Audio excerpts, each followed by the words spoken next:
Hi, my name is Sarah. I'm writing this email because something really strange happened to me.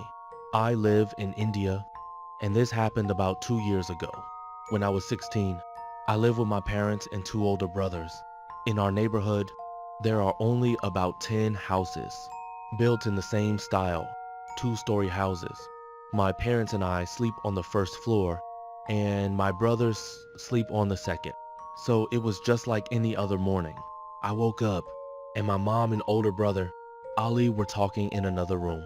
They were loud, but I didn't really pay attention. I was brushing my teeth and getting ready for school when my brother came into my room and jokingly said, "Want to see a ghost? Come here." I was so confused and a little creeped out. He walked to my parents' room and pointed to the window. "Look!" There was a huge road in front of our house, and I saw a man standing in the middle of it wearing a shawl. It was winter, and the fog was thick outside, making it hard to see. He was looking to the left, where there were bushes and dense trees. It looked like a small forest. My mom was terrified, having never seen him in our neighborhood, but I thought he was waiting for someone. We watched him for about 10 minutes, and what really gave me the creeps was that he just kept staring at the bushes without moving a muscle. Then we shrugged and started getting ready for the day. My older brother, Assad, used to always take me to college on his scooter, and as we were leaving, I saw the man standing in the middle of the road, still facing the bushes. My brother passed him, and I watched him closely for a few seconds. He was wearing white pajamas and a light brown kurta. His shawl was off-white and covered him from head to knee. I could only see his eyes, and when my eyes met his, a shiver ran through my body. I could only see his eyes, but I could tell he was smiling, and his smile seemed to be a wide grin. I got goosebumps during the ride to college. I kept wondering, is he smiling at me, or is he smiling at something in the bushes? Once I got there, I quickly forgot about it and focused on my day.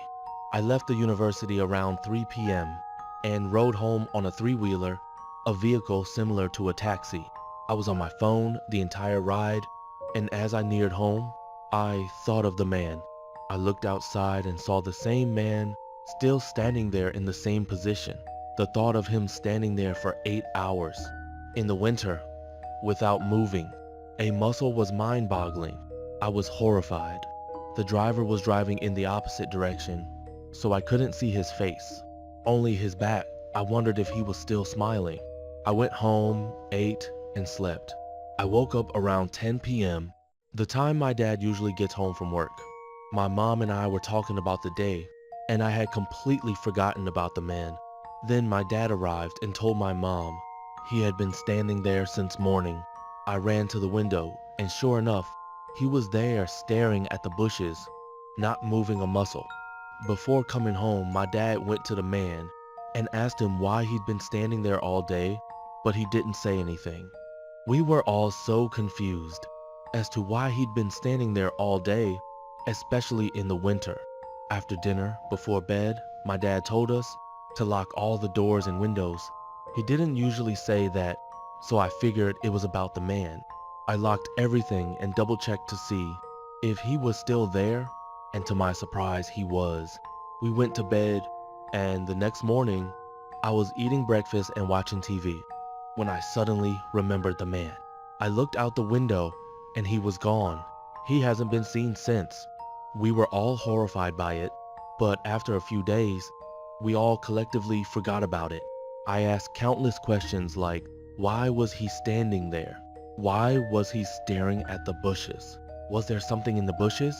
But we never got any answers, and the man standing outside still remains a mystery. It was a normal, cool evening.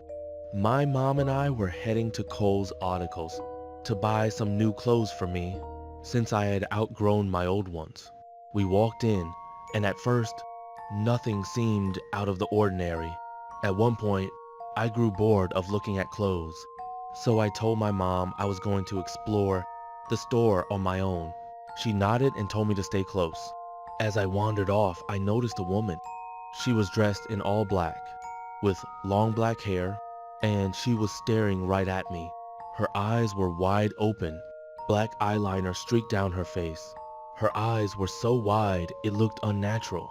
A wave of fear hit me. I frantically looked around for my mom. When I couldn't find her, panic started to set in. Then I turned back. The woman was even closer, smiling that same unsettling, creepy smile. I was so scared, I couldn't even think straight. I didn't have a phone, so there was no way to call my mom for help. Thinking quickly, I darted into the clothing racks, trying to hide. Then a hand grabbed my shoulder. I stifled a scream and spun around. It was my mom. Relief washed over me, even as she scolded me for running off, but her words barely registered. My mind was locked on the woman. The woman could still be out there, watching, waiting. Then my mom's tone shifted. Her face grew more serious. She asked if I had seen a woman with long black hair and wide eyes. My heart skipped a beat. She had just described the exact woman I'd seen. I told her yes, that I had seen her and that I was terrified. My mom nodded. She quickly paid for our things, and we left. Nothing happened after that, but the image of her never left me. Her eyes, her wide smile, even now it still gives me chills. My name is Zama, and I'm from South Africa. In August of 2024, something terrifying happened to us. I live in a 2-bedroom apartment in a block of flats with my 9-year-old daughter, Coco. One Sunday at 2:30 a.m., we were fast asleep, with all the lights off as we usually are. Then I suddenly woke up to the sensation of someone reaching for my tablet right beside me. At first, I thought it was my daughter, Coco. She often grabs the tablet when she can't sleep. But then I realized something was very wrong. There was an unknown man in our apartment. I'm a light sleeper, especially where my daughter is concerned, so I screamed as loud as I could and grabbed him. I think my sudden reaction made him freeze for a moment. He already had my iPhone in his hand, the one Coco had been using earlier that evening. We started fighting, and as we struggled, we both fell on top of my daughter, who was still asleep. I was terrified, thinking if he overpowered me, he'd go for her next. I pushed him out of my room and into the living room. I was just trying to get him out. In a panic, I grabbed pots and pans and threw them at him, anything I could find. Finally, he backed away, opened the door, and ran out. I was in shock, thinking the door must have been unlocked, but later discovered he had crept in through the bathroom window. We live on the 2nd floor, and I never thought to lock that window. I assumed it was safe. He was skinny enough to step on the balcony rails and squeeze through the burglar guards. Once inside, he unlocked the front door so he could escape quickly if he needed to. Despite my screams, none of my neighbors came to help. They called later to say they'd heard something but hadn't come down. I was devastated, but at least I managed to cancel my bank cards on Apple Pay before any payments went through. We don't live in that apartment anymore. We're okay, but we're scared of living alone for now. A few days later, we found out there was a group of thieves targeting homes in our area. I was the only person who woke up during the break-in. Others lost much more valuable items. 2 days after our incident, one of the thieves was found dead in the morning. I don't know whether it was the same man who entered our apartment, and honestly, I don't much care. They chose that life